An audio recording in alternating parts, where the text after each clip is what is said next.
In this video, we're going to look at 3 types of succession planning tools and what they can do to strengthen your organization.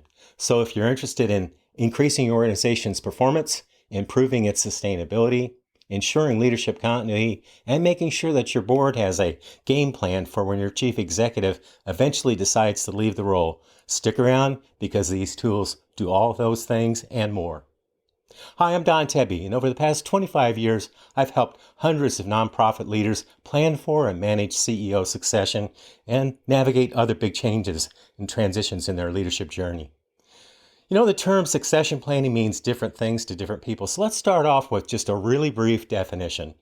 Succession planning is a systematic process for ensuring the availability, continuity, and appropriate development of an organization's leadership talent.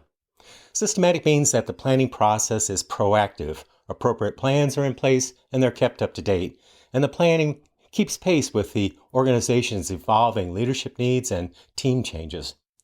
Availability means that there's a planned approach to staffing the organization.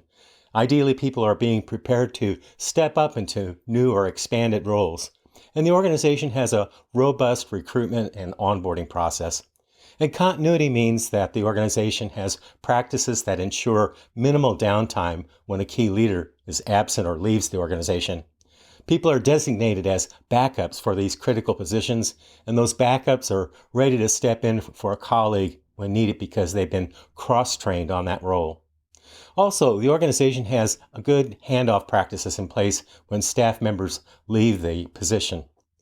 Appropriate development means that the organization encourages staff and leader development, and it's done in a way that's appropriate to the organization's size, scale, and resources. Succession planning is an essential ingredient for ensuring the sustainability and business continuity of an organization, as well as an important ingredient in organizational development. Now, there are 3 basic approaches to succession planning, which we're going to cover in a moment. But first, let's answer that why question. Why should you plan for executive succession? Now, as we talked about in the mistakes video, leadership succession is inevitable, but many organizations live in a state of denial about it. As we pointed out in that video, the fact is that every career and every job ends in a transition. It's simply a matter of when, how, and how well managed when that transition finally occurs.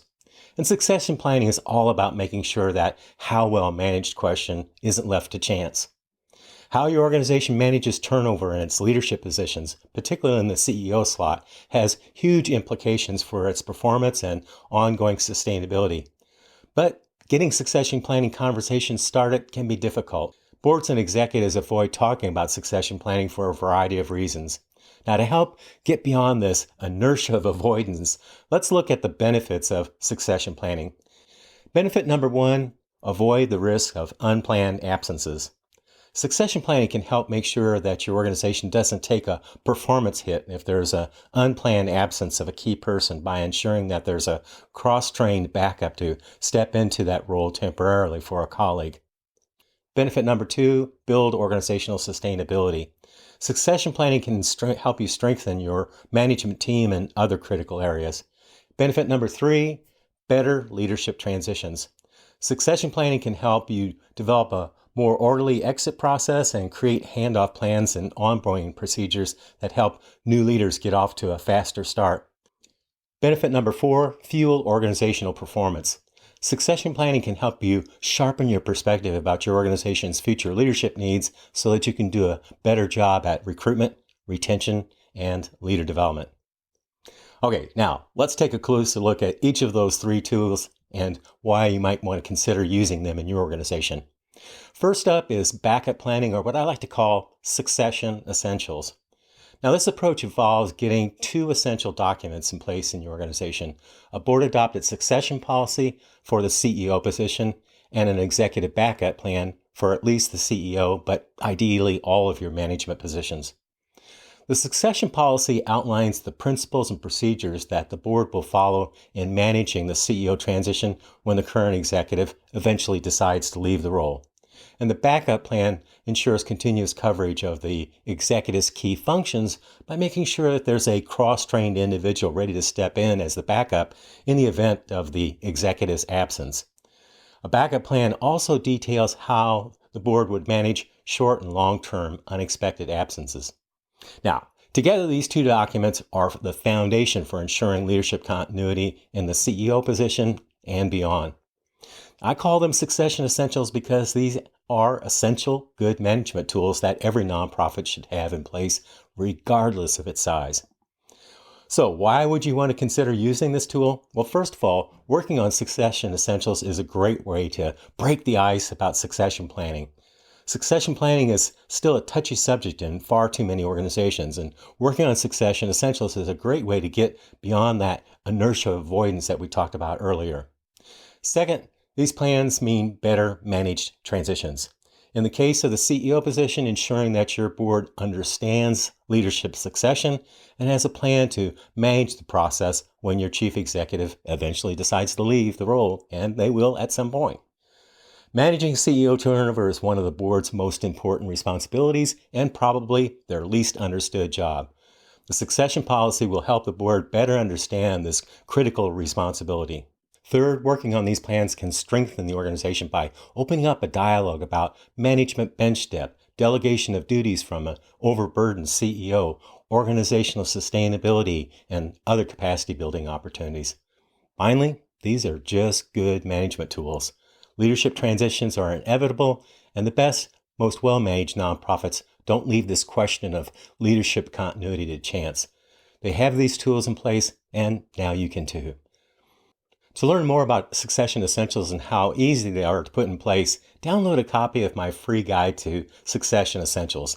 This step-by-step guide comes with fill-in-the-blank templates for both the policy and the backup plan. All you need to do is just add your organization's information. And there's even a video tutorial that will walk you through the entire process. You'll find a link to those free tools right in the description below. The second tool is leader development planning, which is a process for preparing current staff members to step up into leadership positions. Now, it can vary in practice. At its simplest, it might involve the development of a grooming of just a single individual who's being prepared to move up that next rung on the leadership ladder. And at its most robust, it might involve a formal program to create a pipeline of leaders in a larger organization. Why should you consider using this approach?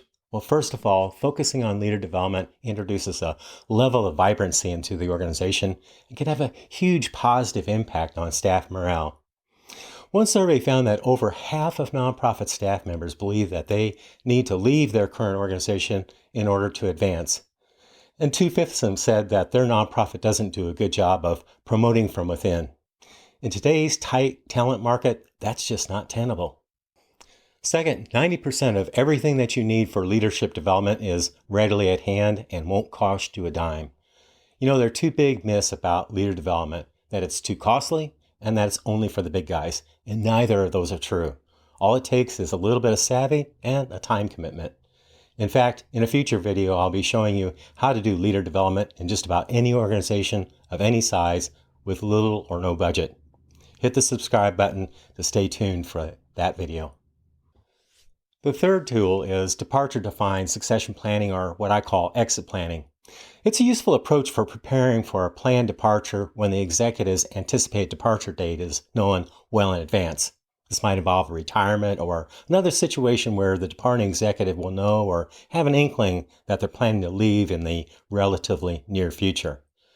The exit planning approach that I outlined in the CEO Succession Roadmap book focuses on two critical dimensions of succession readiness: executive readiness and organizational readiness, and then outlines the three jobs of a leader in transition. Job number one, lead the organization, of course, but recognize how that job is going to change as your departure date draws closer. Job number two, prepare the organization for the transition. And job number three, prepare yourself for life's next chapter.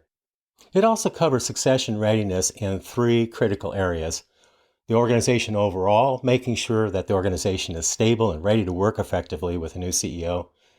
The CEO job, ensuring that the CEO job is successor ready, that has been unpacked and refitted to the needs of the present and recalibrated to the future direction of the organization. And third, the transition team, making sure that the board, the management team, and the departing executive are ready to carry out their roles in the transition process. Now, why should you consider this approach? Well, first of all, an exit strategy is a great way to make sure that you and your organization are ready for leadership succession. Second, executives who have used this approach report that the process is a great way to wrap up the job, and they felt really great that they closed the chapter on that leadership role. So there you have it, 3 succession planning tools that you can really use to strengthen your organization. Now, if you don't have a succession plan and want to get started, be sure to check out my free guide to succession essentials. There's a link below. It will help you get a board-adopted succession policy and a CEO backup plan in place that we talked about earlier. The step-by-step guide and the companion video will guide you through the entire process of getting these good management tools in place, painlessly and in under an hour in most cases. For more on the exit planning process, see the related video, Every Nonprofit Executive Needs an Exit Strategy, or better yet, grab a copy of my book, The Nonprofit CEO Succession Roadmap, your guide for the journey to life's next chapter. You'll find links to those resources in the description below. Thanks for watching. I hope to see you back here for another video where I help nonprofit executives and boards navigate leadership succession and the other big transitions in their leadership journey.